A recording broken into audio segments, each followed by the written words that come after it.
Assalamualaikum warahmatullahi wabarakatuh.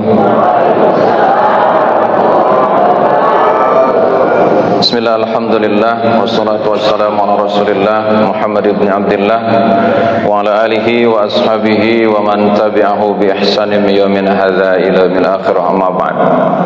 Faqad qala Allah ta'ala fi kitabihil karim, a'udzu billahi minasy syaithanir rajim. Bismillahirrahmanirrahim. Innal ladzina yatluna kitaballah wa aqamus salata wa anfaqu mimma razaqnahum sirran wa alaniyah yarjuna tijaratan lan tabur liyuwaffiyahum ujurahum wa yazidahum min fadlih innahu ghafurun syakur. Shadaqallah wa shadaqa rasuluh hadratal mukarramin wal muhtaramin para alim wal ulama, wabil khusus beliau yang mulia Ustaz Ismet El-Syam dan juga Ustaz Nahjil Qawim beserta para asatidz yang lainnya yang saya tidak bisa sebutkan satu persatu namanya. Insyaallah mudah-mudahan pertemuan kita pagi hari ini mendatangkan keberkahan dan keridhaan dari Allah Subhanahu wa taala. Sebelum saya sampaikan sesuatu yang berhubungan dengan apa yang ingin saya sampaikan, perkenalkan terlebih dahulu karena ini perdana saya masuk di Masjid Al-Muttaqin. Tak kenal maka tak sayang. Jadi Bapak Ibu kalau ketemu saya di jalan, nama saya ada dua Pak, ada nama kerennya, ada nama biasanya. Kalau nama kerennya itu AA Nasir, saya masih saudaranya Agim, beda bapak lain ibu, satu nenek moyang dari Nabi Adam. Ade Abdul Nasir, disingkatnya AA Nasir. Dan alhamdulillah pagi hari ini saya bisa bersilaturahmi dengan Bapak Ibu sekalian pada kesempatan pagi hari ini. Saya bukan orang pintar, saya bukan orang hebat, tapi saya dititipi sedikit ilmu oleh Allah Subhanahu wa taala. Karena sesungguhnya tidak ada orang yang multi talenta. Kita ini hanya memiliki ilmu sedikit saja. Allah katakan dalam surah Al-Isra, "Wa ma utitu minal ilmi illa qalila." Kita tidak memiliki ilmu yang lengkap, memiliki ilmu hanya sedikit saja, sehingga dalam kehidupan itu terdapat spesialisasi. Kenapa spesialisasi ini terjadi? Karena sesungguhnya ilmu dibagi-bagi, tidak ada yang multi talenta. Sebelum saya sampaikan sesuatu, apabila nanti ada sesuatu yang salah, mohon dibukakan pintu maaf. Baik, Bapak Ibu yang dimuliakan Allah, pada kesempatan pagi hari ini kita akan mencoba menyampaikan surah 35 ayat 29. Allah Subhanahu wa taala memberikan arahan kepada kita agar hidup kita tidak merugi, hidup kita tidak bangkrut, maka lakukan 3 hal. Surah 35 ini surah Fatir ayat 29. Innal ladzina yatluna kitaballahi wa aqamus salata wa anfaqu mimma razaqnahum sirran wa alaniyatan yarjuna tijaratan lan tabur. Dalam Al-Quran Pak, kalimat lan tabur itu cuma ada satu. Silakan Bapak periksa dari mulai juz pertama sampai juz 30. Bapak Ibu tidak akan pernah menemukan kalimat lan tabur kecuali satu di dalam surah Fatir ayat 29. Tijaratan lan tabur. Lan tabur ini diterjemahkan secara harfiah adalah sesuatu yang tidak mungkin merugi dan tidak mungkin bangkrut. Pak, Allahu Akbar, ngantuk apa gimana sih? Bu, ibu-ibu biasa dibentak sama lakinya gitu. Jawabnya kenceng banget. Lan tabur itu diterjemahkan sebagai sesuatu yang tidak mungkin merugi. Kita kalau usaha pengennya rugi apa untung, Pak? Pengennya untung. Maka kalau hidup kita pengen untung dunia dan akhirat, kadang orang beruntung di dunia belum tentu di akhirat loh. Ini Allah ajarkan kepada kita agar hidup kita ini untung di dunia dan tidak akan pernah merugi. tidak akan pernah bangkrut. Lakukan 3 hal. Yang pertama, yatluna kitaballah orang-orang yang tidak mungkin merugi itu adalah orang-orang yang selalu membaca Al-Quran. Yatluna kitab Allah. Yatlun itu kalau dalam ilmu bahasa santri nih, dulu karena saya pernah ngelewatin pesantren, ngelewatin doang, nggak lama sih, ya cuma lewat-lewat aja. Yatluna kitab Allah. Yatlun itu ditulisnya dengan fi'lun mudhari bimakna istimroriyah, yang artinya baca Quran itu jangan cuma sesekali saja, setiap saat, setiap waktu. Yatluna kitab Allah, ada kontinuitas bahasanya, ada terus menerus, sehingga Al-Quran menggambarkan itu dengan fi'il mudhari yatluna, tala yatlu tilawatan, dia terus membaca dalam setiap waktu. Jadi jangan cuma kalau kita butuh doang, punya banyak utang baru baca Yasin, berulang-ulang baca Yasinnya. Sebetulnya sih nggak ada yang salah, Pak, nggak ada yang salah. Malam Jumat baca Yasin nggak ada yang salah. Tapi Quran bukan cuma surah Yasin saja. Al-Quran itu menggambarkan sehingga disebut yatluna kitab Allah, berarti harus estafet baca Quran. Mulai dari surah Al-Baqarah berakhir di surah Falak bin Nas, mesti dibaca semuanya. Jangan kalau lagi butuh doang. Punya banyak utang disuruh baca Yasin 41 kali. Selesai utangnya kebayar, udah selesai juga baca Qurannya. Jadi Quran itu mesti kita baca. Bacanya setiap saat, dan ketika kita melihat perintah Allah yatluna kitab Allah adalah melakukan baca Quran itu menyambung, kontinu. Bukan cuma malam Jumat aja. Malam Jumat Yasinan. Kalau kata saya mah Yasinan mah nggak boleh, Pak. Yang boleh tuh baca surat Yasin. Yasinan nggak boleh, Pak. Ini kadang-kadang orang ini banget itu, nggak boleh baca surat Yasin malam Jumat. Bukan nggak boleh. Ayat Quran, surah Quran itu bukan cuma surah Yasin aja. Bahkan kalau di malam Jumat Rasulullah mengungkapkan sunnah yang sering dibaca di malam Jumat itu surah Al-Kahfi. Di malam Jumat dengan di hari Jumatnya, malamnya nggak selesai, kan cuma 110 ayatnya. Malamnya nggak selesai, diselesaikan di pagi hari sampai menjelang sore hari di waktu sholat asar. Karena batasan waktu dalam Islam itu bulan Qamariyah masuknya atau berakhirnya pada sholat asar. Jadi kalau baca surah Al-Kahfi malamnya nggak selesai, paginya diselesaikan. Baca Yasinnya nggak ada masalah. Yang jadi masalah itu orang yang Qurannya kagak pernah dibaca. Ini kadang-kadang kita patuh banget sama omongan orang tua dulu. Orang tua kan bilangnya Quran tuh nggak boleh ditindihin, nggak boleh ditempatin sesuatu yang lain, harus paling tinggi. Akhirnya Quran ditaruh di atas lemari, kagak pernah dibaca-baca. Pak, punya Quran kagak? Punya Quran kagak? Masih bagus apa udah jelek?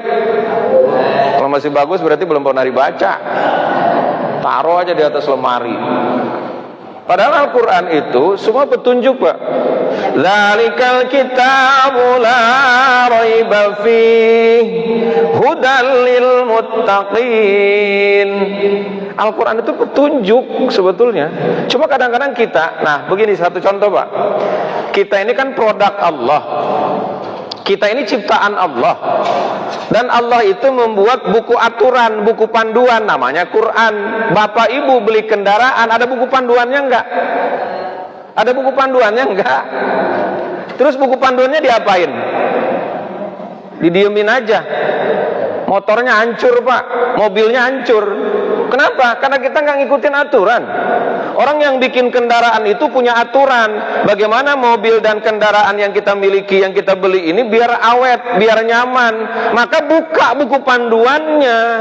Hidup kita ini akan nyaman, Pak, kalau selalu baca Quran. Dan indahnya Al-Quran ketika dibaca siapapun, maka yang dengernya nyaman. Coba, Pak, ada orang suaranya udah kagak bagus, nyanyinya nggak kagak karuan, gimana kata kita, Pak? Kalau ada batu dilempar, kesel bener. Tapi ketika orang baca Quran, biarpun suaranya tidak nyaman, tidak merdu, tapi Al-Quran mesti nyaman didengar oleh siapapun orang yang beriman. Pak, Namanya Al-Quran itu dibaca di mana juga cocok aja, Pak. Tidak ada yang merasa tidak nyaman dengan Al-Quran kecuali orang-orang yang tidak beriman.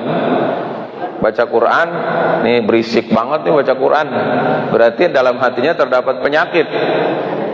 Al-Quran itu bahkan di dalam surah 17 ayat 82, Quran itu penyembuh, Pak. Coba nanti Bapak buka surah 17 ayat 82. Wa nunazzilu minal Qur'ani ma huwa shifaa'u wa rahmatul lil mu'minin wa rahmatul lil mu'minina wa la yazidul zalimina illa khasara.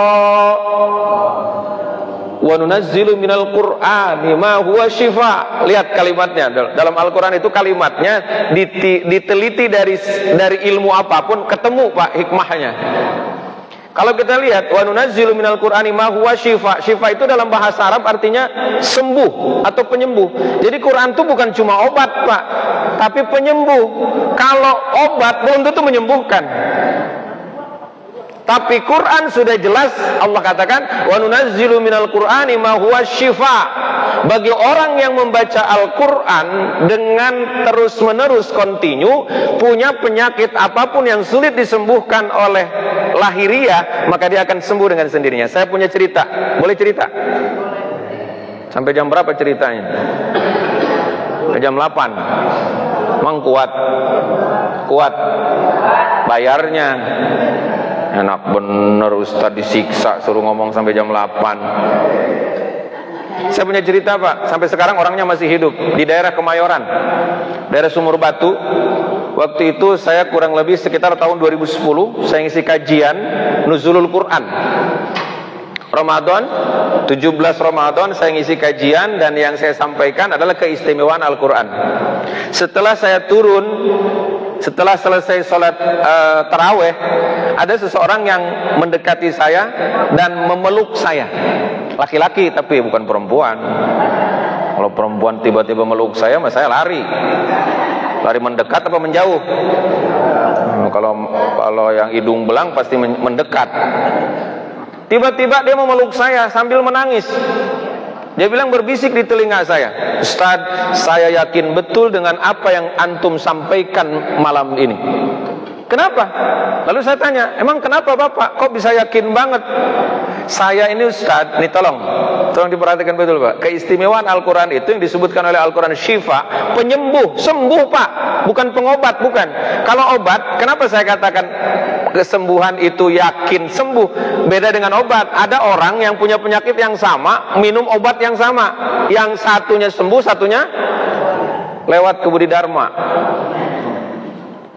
Karena obat bukan penyembuh, Pak, cuma wasilah. Kalau Quran itu penyembuh, kata Allah. Wa nunazzilu minal Qur'ani ma huwa shifa. Nah, kemudian beliau cerita ke saya, emang Bapak kenapa, Pak? Saya Ustadz, kemarin itu setengah tahun ke belakang, 3 bulan saya stroke ringan, nggak bisa ngomong, lidah saya ngelipet ke dalam. Nah, terus kok sekarang Bapak bisa ngomong? Itu dia, saya percaya dengan Al-Quran yang antum sampaikan. Lalu saya tanya, caranya bagaimana Bapak sampai sembuh hari ini? Orangnya masih hidup, Pak, di daerah Sumur Batu. Nama masjidnya Al-Hikmah. Lalu beliau bercerita kepada saya tentang keistimewaan Al-Quran. Ustaz, saya 3 bulan stroke ringan. Stroke ringan, Pak, biar ringan juga, kecuali kalau stroke belanja ya. Kalau stroke belanja mah berat. Stroke ringan, 3 bulan tidak bisa bicara, lidah saya ngelipet. Ternyata, Pak, orang bisa ngomong tuh karena ada lidahnya yang berfungsi, bukan karena mulut. Kita kadang-kadang suka jaga mulut, bukan mulut yang dijaga, lisan. Karena walaupun punya mulut, kalau lisannya tidak berfungsi, maka tidak bisa bicara. Apa kata beliau? Selama 3 bulan itu, pertama saya hanya komunikasi dengan keluarga saya lewat tulisan, karena nggak bisa ngomong. Tiap ngomong pakai tulisan, tiap ngomong pakai tulisan. Lalu berobatlah ke seorang dokter, yang dokternya bukan muslim. Datang ke sebuah rumah sakit, kata dokternya, Bapak harus terapi wicara. Bahasa kita mah belajar ngomong. Baca koran aja, Pak, tiap hari, kata dokternya. Karena dokternya bukan muslim. Begitu dia pulang ke rumah, Sampai di rumah dia bikin tulisan, ngomong sama istrinya, "Mah, tolong ambilkan Al-Quran. Daripada saya baca koran, karena koran itu dibacanya hari ini, korannya minggu kemarin kan udah basi kabarnya. Tapi Quran berlaku di masa lalu, berlaku di hari ini, dan bahkan mengabarkan sesuatu yang akan datang. Al-Quran tidak akan pernah lapuk, tidak akan pernah basi. Apapun yang dibacanya mendapati hikmah dan mendatangkan keberkahan bagi pembacanya. Terlepas bacanya fasih atau tidak fasih, bahkan orang yang gak ngerti sama sekali dengan Al-Quran, bacanya menjadi satu keberkahan. Iqra'ul Qur'an fa innahu ya'ti yaumal qiyamati syafi'an li ashabi. Bacalah Quran itu karena nanti di akhirat akan memberi syafaat kepada sahabatnya. Sahabat itu apa sih, Pak? Syafi'an li ashabi. Kenapa Nabi menggambarkan dengan sahabat? Karena sahabat itu orang yang dalam suka duka menemani kita. Beda dengan teman, Pak. Kalau teman itu kalau kita lagi seneng, dia nimbrung, giliran kita susah.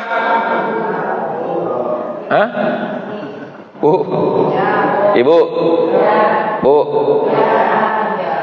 Kalau teman atau kawan kita senang, dia nimbrung. Tapi kalau kita susah, hah? Udah lu, udah kagak ada apa-apanya sekarang mah, gue cuekin aja. Ketemu di jalan aja boro-boro negor. Itu kawan namanya, Pak.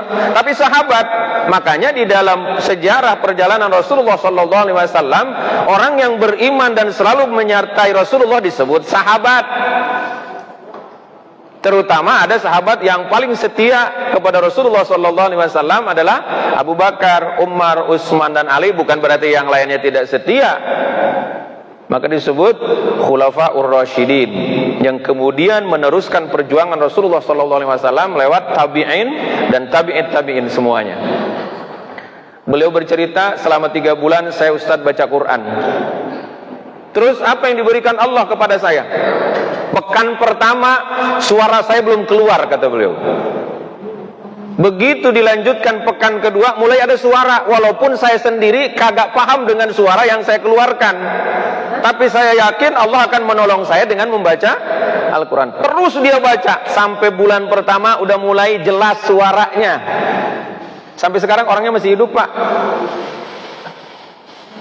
Usianya mungkin hari ini sudah hampir 70 tahunan kali usianya. Begitu sampai di bulan kedua sudah mulai bisa bicara dan baca Qur'annya sudah mulai bisa difahami. 3 bulan berikutnya sembuh total dengan membaca Al-Quran. Terserah Bapak Ibu mau percaya atau enggak. Karena Al-Quran menjanjikan kesembuhan. Wa nunazzilu minal Qur'ani ma huwa syifa, bukan dawa, bukan. Justru di kalimatnya syifa. Kalau dawa itu obat, kalau syifa itu sembuh. Lah kalau sembuh mah terserah Allah lah, tanpa obat juga bisa sembuh kok. Hari ini memilih minum obat apa memilih baca Quran? Mending baca Quran, Pak. Baca Quran mah gratis, kemudian memunculkan keberkahan.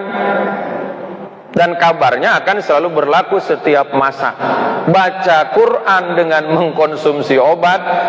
Mengkonsumsi obat itu apalagi obat-obat kimia, apa bukan menyembuhkan, cuma menunda doang, meredakan. Akhirnya efeknya kemana-mana. Tapi Quran ketika dibaca, efeknya keberkahan. Oke, yang pertama, kalau kita pengen sukses, baca Quran setiap hari.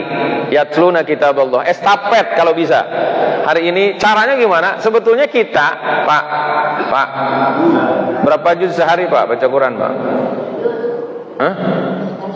3 juz. Ibu-ibu jawabnya 3 juz. Juz apel, juz tomat. Ya itu mah bukan juz. Juz. Sebenarnya, Pak, kalau kita mau, ada usaha dan ada cara. Kalau kita pengen 1 hari 1 juz, gampang sebetulnya. Kita kadang-kadang bilang, waduh saya masih sibuk. Waktu kita banyak kebuang, Pak. Banyakan mana sekarang baca Quran daripada baca HP? Oh, ngaku kan? Pak, orang hari ini ada kelompok-kelompok tertentu nggak ngebolehin wiridan. mencaci maki orang yang baca wiridan setelah sholat, tapi mereka tidak pernah mengatakan sesuatu kepada orang-orang yang begitu selesai sholat langsung hidupin HP. Kan ada sekarang kelompok yang begitu. Apaan tuh wiridan, bid'ah segala macem. Udah nggak usah ngomong bid'ah, lu hidup di zaman bid'ah kok. Udah HP juga bid'ah tuh. Emang di zaman Rasulullah ada HP, Pak? Kalau di zaman Rasulullah ada HP, kita mesti tahu nomor handphonenya Nabi berapa. Betul apa betul? Nggak usah ngomong bid'ah melulu. Kalau kita nunjukin kesalahan orang itu kan pakai satu jari, Pak. Emang nunjukin kesalahan orang pakai berapa jari? Ada mungkin, lu sih enggak kan? Ini mah rapper begini, Pak. Kalau nunjukin kesalahan orang itu satu, empat nih kemana? Introspeksi itu lebih sulit daripada mengoreksi. Betul? Udah, yang pertama baca Quran. Yang kedua apa lagi? Wa aqamus shalah, mendirikan salat. Lihat kalimatnya. Yatluna fil mudhari, harus setiap waktu. Ada kontinuitas. Kemudian wa aqamus shalah ditulisnya dengan fi'il madi. Artinya hanya waktu-waktu tertentu. Nah, salat mah enggak setiap saat, Pak. Iya apa enggak? Ada orang salat dari pagi sampai duhur salat melulu. Ada. Udah sholat mah jarang-jarang, Pak. Dibanyakin kagak boleh, dikurangin juga kagak boleh. Emang boleh sholat ditambahin atau dikurangin? Di sini berapa waktu sholat, Bu? 5. Nah, kalau di Kalibaru ada yang 3. Duhur, asar, maghrib, isya sama subuh ketinggalan melulu. Apalagi sholat subuh. Sholat subuh itu, Pak, ternyata salah satu sholat yang betul-betul diistimewakan oleh Allah Subhanahu wa taala. Di dalam surah Al-Isra ayat 78, Allah Subhanahu wa taala mengatakan bahwa salat subuh itu adalah salah satu salat yang dihadiri malaikat rahmat. Jadi malaikat itu ada tugasnya, ada yang menjaga malam, ada penjaga siang. Ketemunya di salat subuh. Coba baca nanti surah 17 ayat 78. Aqimis salata liduluki syamsi ila ghasaqil laili wa qur'anal fajr inna qur'anal fajri kana mashhuda. Mashhuda itu disaksikan para malaikat. Pantesan kata Nabi, salat yang paling sulit dilakukan oleh orang munafik cuma 2 salatnya. Asqalus salati 'alal munafikina salatul isya wa salatul fajri. Di kalimat yang lain wa salatus subhi. Redaksinya ada yang beda, tapi sama-sama tujuannya. Ini kalau kita mengukur keimanan, gak usah ngukur keimanan orang, Pak. Keimanan kita aja. Kalau masih susah sholat isya sama sholat subuh, berarti kategorinya orang munafik. Itu kata Nabi. Wa aqamus shalah, dirikan sholat, bukan cuma ngerjain, Pak. Kalau cuma ngerjain itu ya udah, cuma menggugurkan kewajiban aja. Kadang-kadang asal-asalan, yang penting sholat. Akhirnya sholat duhur jam 3, sholat subuhnya jam 6:30, namanya sholat duha, kepagian. Luar biasa. Sholat asarnya jam 5:30, yang penting sholat, Ustaz. Justru orang-orang yang seperti ini adalah mereka-mereka yang tidak meyakini dengan keutamaan ibadah sholat di awal waktu. Karena sholat yang paling disukai, amalan-amalan yang paling disukai oleh Allah adalah as-sholatu ala waqtiha. Ala waqtiha itu fi awali waqtiha, di awal waktu. Bukan yang penting masih ada waktunya. Apalagi ibu-ibu nih, hati-hati bener nih, yang masih produktif. Kadang-kadang begitu tuh. Mau sholat duhur, udah adzan nih di masjid, tanggung nyuci piring dulu, jemurin dulu, ngakitin jemuran dulu. Giliran jam 1 mau sholat, datang tamu Ciberem. Tahu tamu Ciberem? Pak, kagak tahu lah bapak-bapak mah, ibu-ibu yang tahu. Datang tamu Ciberem bilangnya apa? Alhamdulillah nggak sholat. Kok alhamdulillah? Dosa tahu. Dalam fikih Syafi'iyah, ketika Anda menunda waktu sholat sampai pada saat Anda mau melakukan sholat lalu datang bulan, maka sholat yang tertinggal tadi wajib diqodok nanti setelah bersih. Bukan alhamdulillah. Bu, sholat jangan suka ditunda-tunda. Prioritaskan dalam hidup kita panggilan Allah. Ketika dipanggil sama Allah lewat azan, tunda yang lainnya. Ini saya punya cerita lagi nih, berkenaan dengan ibu-ibu yang melakukan ibadahnya tepat waktu. Ibu-ibu punya warung, Pak, di gangan seperti begini. Warungnya itu ada 3 persis di depan masjid. Kayak beginilah, ini masjid 1, 2, 3 ada warung. Nah yang satu ini, yang tengah-tengah ini, setiap mendengar suara adzan dia tutup warungnya dengan menaruh tulisan, sementara tidak melayani pembeli karena mau sholat. Ada tulisan, ditaruh, plek, ditaruh. Begitu lagi adzan, datang seseorang mau beli kopi sama rokok. Kata dia, "Bu, saya mau beli rokok nih sebungkus, sama beli kopi hitam 1. Kata ibu ini, "Maaf Pak, saya mau siap-siap karena ini di masjid sudah adzan. Saya mau melakukan sholat di awal waktu." Ini bapak-bapak marah-marah, Pak. "Sombong amat sih Bu, kan pembeli itu raja." Nah rajanya kurang ajar. Akhirnya lari ke sebelah, warung sebelah. Kebetulan yang nungguin ibu-ibu juga. Kata si bapak, "Bu, itu orang so alim bener sih. Padahal saya mau beli," katanya. "Ya udah Pak, sini aja. Emang begitu dia mah orangnya. Sotoy bener." Tahu sotoy? Bukan soto ayam, Pak. Apa kata ibu? "Ya udah beli di sini aja. Saya layanin. Pokoknya mas saya mah udah gampang lah. Yang penting sholat aja nanti." Akhirnya apa, Pak? Dilayani, uangnya 100.000, beli kopi sama beli rokok. Kurang lebih jumlahnya 30.000 lah, atau 25.000, dikembaliin 75.000 karena uangnya 100.000. Kalau 100 dikurangi 25 berapa, Bu? Apal ibu-ibu kalau ngitung duit mah. Nah setelah itu apa? Dia berlalu. Begitu selesai waktu sholat, dia periksa, ternyata duitnya palsu. 100.000 ini duit palsu. Bukan untung, malah buntung. Rokoknya dikasih, kopinya dikasih, duit 75.000 dikasih. Gara-gara mengabaikan panggilan Allah. Ayo sama-sama introspeksi diri aja. Kita begitu apa kagak? Tanggung. Jangan bilang tanggung, justru Allah ngingetin kita. Pak, saya punya atasan dulu, saat saya ini mantan karyawan ini. Saya dulu tahun 2011 itu saya masih bekerja di PT Samudra. Itu ada seorang pemimpin kebetulan sahabat saya. Dia memperlakukan perusahaan itu wajib sholat berjamaah. Dan 2010 itu perusahaan kita lagi kolab, Pak. 2010 itu perusahaan lagi kolab. Kemudian didatangkan manajer baru yang dijadikan oleh perusahaan itu, beliau adalah kepala cabang dari Sumatera. Dipindahkan 2010 akhir ke Jakarta untuk menangani sebuah perusahaan yang lagi kolab. Yang beliau lakukan sampai di Jakarta apa? Beliau manggil saya. Beliau bilang, "Ustaz, bantu saya." Emang kenapa, Pak? Kita mau wajibkan kepada seluruh karyawan berhenti pada saat azan berlangsung. Tidak ada kegiatan apapun, sepenting, seurgent apapun, harus berhenti dan lakukan sholat berjamaah. Ternyata, Pak, dengan sholat berjamaah itu justru perusahaan diberikan keuntungan oleh Allah Subhanahu wa Ta'ala berlipat ganda. Secara lahiriah, kalkulasi lahiriah, ninggalin 1 jam pekerjaan rugi apa enggak?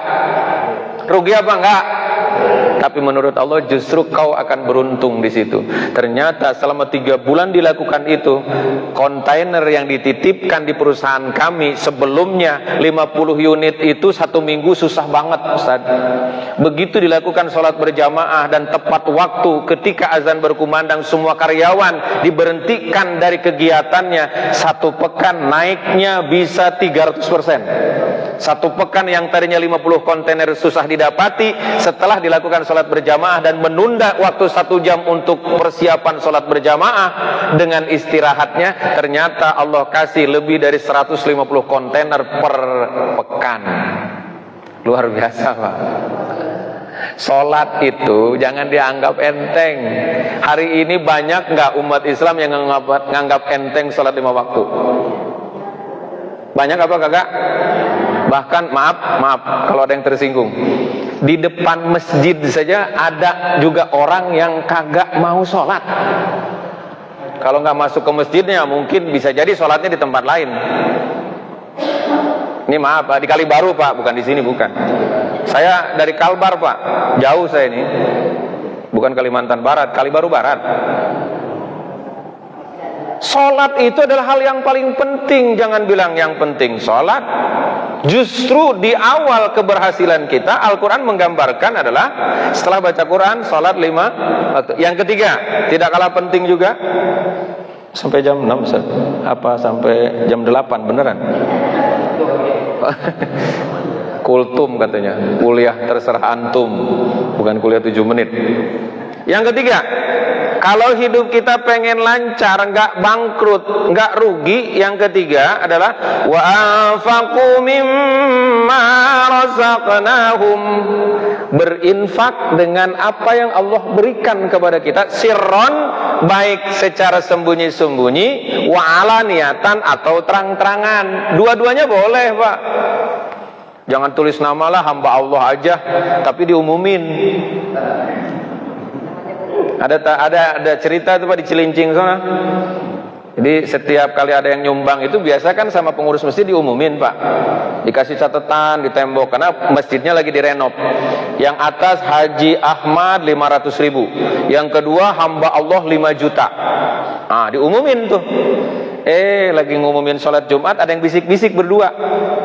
Tuh, yang bagus tuh yang nomor 2, nggak ditulis nama, ditulisnya hamba Allah, duitnya lebih gede. Lu mau tahu nggak hamba Allah itu siapa? Gua tahu. Gimana ceritanya? Kok ditulis hamba Allah tapi diumumin biar orang tahu. Sirron wa alaniyah. Bukan nggak boleh Pak, boleh tulis nama kalau yang berhubungan dengan infak wajib seperti zakat itu ditulis nama aja untuk menghindar dari fitnah. Kecuali sirron ini yang pertama adalah sedekah-sedekah sunnah atau zakat-zakat yang dinilai seperti infak atau sedekah. Tapi persoalan dalam Al-Quran yang dibahas itu lebih kepada infak. Di kalimat yang ketiga, wa anfaqu mimma. Nah, apa bedanya antara infak dengan sedekah? Beda Pak. Kalau infak itu hubungannya sama harta, kalau sedekah itu bisa dengan perbuatan. Bahkan bapak ibu minggirin batu di jalan itu sedekah Pak. Senyum ketemu sama temennya juga, tabassumuka fi wajhi akhika laka shadaqatun. Tapi jangan salah naro. Senyum sedekah, kotak amal lewat disenyumin. Ditanya sama temennya, lu kenapa sih kalau ada kotak lewat lu senyum dulu? Kata Pak Ustadz, senyum itu sedekah, bukan kotak amal yang disenyumin, oneng. Itu mah infak, dan infak itu berhubungan dengan harta, namanya nafkah, infak. Dan Al-Quran ayat 215 surah Al-Baqarah memberikan arahan kepada kita, kepada siapa memberi infak terbaik. Mau tahu? Mau tahu? Ini udah pelan bener nih jawabnya. Mau tahu apa enggak? Gitu dong, lemes bener.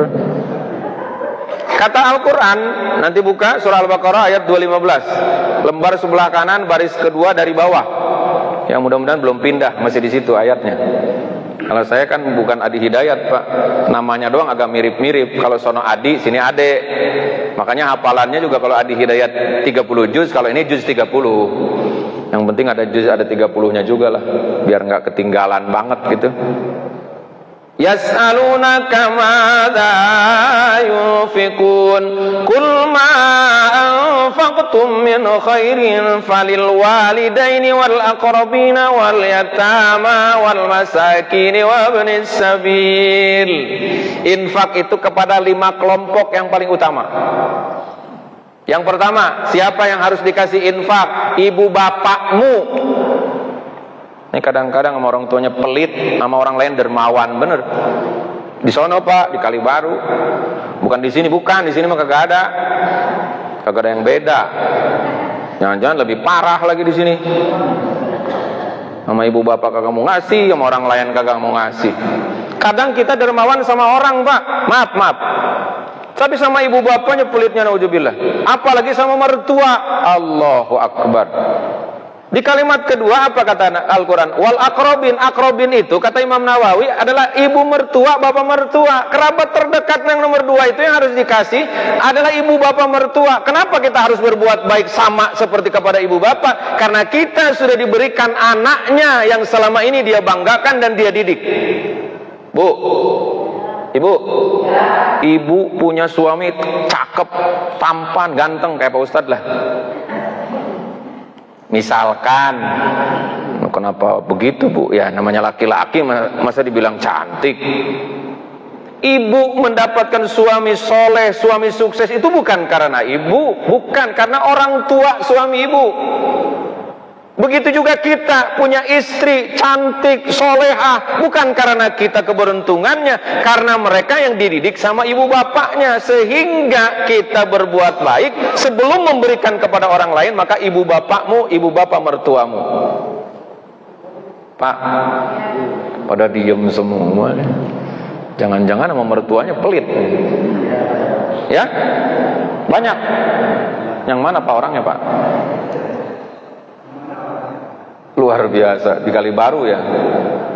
Di Kalibaru cuma contoh doang Pak, tapi gurunya dari sini. Infak yang pertama kita kasih adalah ibu bapak. Beda dengan zakat Pak. Kalau zakat itu tidak boleh kepada kedua orang tua. Kalau infak sedekah mau boleh. Justru malah Al-Quran menganjurkan kepada ibu bapak terdekat. Falil walidaini wal aqrabina wal yatama. Anak yatim nomor 3. Kita kadang-kadang dimintain sumbangan buat anak yatim cepet banget Pak. Diminta bantuan sama mertuanya, entar-entaran melulu. Orang Kalibaru, bukan orang sini. Halo? Halo? Kira-kira ada yang tersinggung apa enggak nih? Enggak? Alhamdulillah. Kalau ada yang tersinggung juga alhamdulillah saya mah. Biar berubah gitu loh maksudnya. Ya kita kan harus tugasnya menyinggung Pak, singgung. Dan kita itu tugasnya saling mengingatkan, saling mengingatkan. Kita tidak bisa merubah seseorang. Jangankan orang lain, bini, anak aja kadang susah diatur kok. Betul apa betul? Orang sekali diomongin nurut, giliran bininya ngelawan melulu. Tapi ibu-ibu sini enggak kayaknya sih. Enggak lah, lagi ngaji, nggak tahu di rumahnya mah. Bapak Ibu yang dimuliakan Allah Subhanahu wa taala. Oke. 3 hal ini kita lakukan. Apa kata Allah janjinya? Tijaratan lan tabur. Perniagaan yang tidak akan pernah merugi dan tidak akan pernah bangkrut. Orang bangkrut itu kan awalnya sukses, Pak. Sukses apa enggak? Ya kalau dari awal susah namanya miskin, bukan bangkrut. Kalau bangkrut itu awalnya sukses. Kemudian karena kita ini kan punya batasan, Pak. Manusia itu dikasih batas sama Allah, sama ruang, batasan dan ukuran. Apa yang kita miliki semua ada batasannya dan ada ukurannya. Bapak punya harta, hari ini punya duit 1 miliar. Ada yang punya duit 1 miliar? Enggak ada? Pernah ngelihat enggak? Enggak, kasihan bener ya. Sama yang ngomong berarti. Punya duit 1 miliar dengan yang punya duit 1 juta, makannya sama apa beda? Udah sama, sesuap-sesuap, semua nggak usah bangga. Ketika Anda dikasih kendaraan mewah, nyampenya sama apa enggak? Yang penting tuh selamat, gitu loh. Ya Pak? Bu? Bahkan ketika ibu-ibu punya suami jelek, aman Bu, aman. Coba ibu punya suami ganteng kayak saya. Deg-degan melulu. Bapak juga punya bini cakep, punya bini cantik, deg-degan apa kagak? Waduh, dikontrol terus lewat WA. Ditanyain melulu posisi di mana. Coba punya bini jelek, aman Pak. Selamatlah bapak-bapak yang punya bini jelek. Aman insya Allah. Pada dasarnya hidup itu semua sudah dibatasi sama Allah. Dan jangan iri dengan punya orang, ribet. Orang hidup iri itu kagak pernah seneng. Dan nerima apa yang ada kita yang kita miliki, syukuri aja. Halo? Ya Pak? Nah enak hidup mau mensyukuri. Melihat orang cakep banget, enak loh jadi suaminya dia kayaknya. Enak loh jadi bininya dia. Belum tentu mau juga leh. Ya. Ada ngelihat orang keluar parkir dari mobil dari garasinya, hari ini Alphard, besoknya paling jelek Fortuner. Kata ibu-ibu, enak bener ya kalau jadi istrinya dia. Belum tentu. Dunia itu cuma sawang sinawang. Yang enak itu ukuran kita. Nih satu contoh nih, bahwa manusia itu nyamannya dengan ukurannya sendiri. Saya pakai baju XL, Ustaz. Mana Ustaz? Baju saya ini XL, ngasih tahu doang. Size-nya XL, Pak. Baju saya harganya 200.000 misalkan. Terus Ustaz beliin saya, harganya 1 juta, tapi size-nya S. Kira-kira nyaman apa enggak? Mahal loh Ustaz, mahal belinya. Biar cakep bini orang, belum tentu nyaman jadi bini kita. Ketika orang kaya, kita iri dengan hartanya, dan gak bakalan, belum tentu nyaman kalau harta itu jadi milik kita. Apalagi dengan cara yang salah, dikorupsi, dimalingin gitu ya. Emang koruptor tenang Pak hidupnya Pak? Kalau di penjara malah tenang Pak, karena dilayani. Kalau orang banyak duit begitu ya. Begitu apa kagak? Emang tahu? Kalau saya sih dapat informasinya begitu. Orang-orang yang mereka punya duit mah enak aja dimanapun. Kan sekarang itu yang berbicara duit Pak. Salah satu hadis Rasulullah mengatakan tanda akhir zaman itu salah satunya adalah wa yu'addamu rabbul mal. Di zaman akhir orang yang terhormat itu karena punya duit. Bahkan menjadi pejabat sekalipun, jadi penguasa, nggak perlu pinter, ijazah palsu juga jadi. Yang penting ada, yang penting ada. Emang begini apa? Saya bingung kalau di mana-mana kalau ngacungin tangan begini katanya duit. Wa yu'addamu rabbul mal. Itu Nabi yang ngomong Pak. Ucapan Nabi nggak ada yang salah.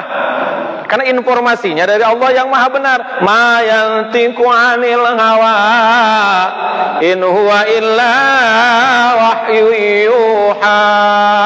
Nabi Muhammad gak pernah ngomong lewat hawa nafsunya, kecuali dari wahyu yang ia mendapati dari Allah Subhanahu wa ta'ala. Kata Nabi, di akhir zaman, ciri-ciri akhir zaman ada wa yu'addamu rabbul mal. Gak perlu jadi orang pinter, gak perlu jadi orang soleh. Kalau Anda mau jadi orang yang dihormati, cukup dengan apa ini? Kata orang krukut Pak, Arab krukut bilang apa? Al-fulus yuhyin nufus, lal fulus antum mampus. Nah itu mah orang krukut aja Pak yang ngomong. Enggak semuanya harus pakai duit. Memang segala sesuatu berhubungan dengan duit. Tapi manakala kejujuran dibeli dengan duit, kebahagiaan dibeli dengan uang, itu tidak abadi. Halo? Ya Pak? Udah cukup 3 aja. Ini udah jam 6. Kalau saya mah tepat waktu Pak. Lewat 1 menit hitung lembur. Soalnya Ustadz lemburannya per menit Ustadz katanya, kata teman-teman gitu. Nggak usah dihitung lembur, nggak usah, tenang aja. Saya mah nggak usah dimasukin ke hati, nggak usah, masukin amplop aja. Bercanda, bercanda. Baik Bapak Ibu, 3 hal saya ulang. Jika hidup kita, nggak usah mikirin hidup orang. Kecuali kita saling mengingatkan, boleh saling mengingatkan, ya. Yang pertama, kalau hidup kita pengen sukses dunia dan akhirat, yang pertama baca Quran setiap waktu. Yang kedua, sholat 5 waktunya ditepatin di awal waktu. Yang ketiga, berinfak dengan apa yang kita miliki. Utamakan kepada ibu bapak terlebih dahulu, ibu mertua, bapak mertua, kerabat terdekat. Bagi Anda yang belum punya mertua, kerabat terdekat itu adalah adik, kakak, sepupu, ponakan. Itulah mereka-mereka kerabat terdekat. Jangan selalu salah diartikan. Ribet kalau sama saudara mah, apalagi masalah ngutang, masalah duit. Aduh, gak bakalan bayar dia. Kitanya udah suudzon. Segala sesuatu yang kita niatkan dan kita sangkakan kadang dibuktikan oleh Allah karena kitanya kebanyakan suudzon. Kecuali kalau sudah terbukti. Kalau sudah terbukti ya bukan suudzon namanya, karena memang sudah ada faktanya. Baik Bapak Ibu yang dimuliakan Allah, ini saja dulu, mudah-mudahan manfaat bagi kita semua. Berkalam billahi ridha wal inayah wa la faminkum. Wassalamualaikum warahmatullahi wabarakatuh.